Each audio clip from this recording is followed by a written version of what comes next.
What is naturalism? Definition and explanation. Naturalism is extreme form of realism. It has complete fidelity to nature.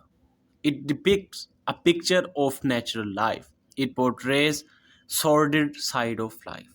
Emile Zola is prominent figure of naturalism. Emile Zola deals the subject with dispassionate minuteness. Naturalism.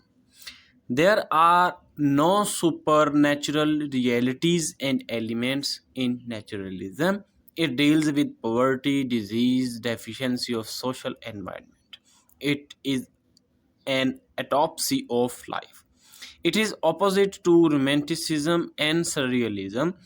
Being based on realism, it examines life scientifically and tells a lot more about the hidden realities of life or life activities. Two aspects of naturalism: philosophical naturalism and scientific naturalism. Naturalists expose dark harshness, dark harshness of life as poverty, filth, prostitution, corruption, and violence. Naturalistic writers write stories based on the idea that environment determines and governs human character. A great example of naturalism is John Steinbeck's The Grapes of Wrath. Naturalism was first proposed and formulated by French novelist Émile Zola, an objective rather than an imaginative and escapist study of human being.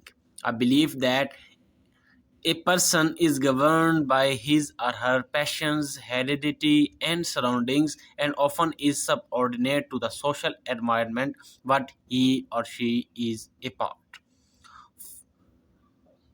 Five characteristics of literary naturalism are scientific detachment, determinism, pessimism, poverty and miserable circumstances, and an indifferent or hostile nature.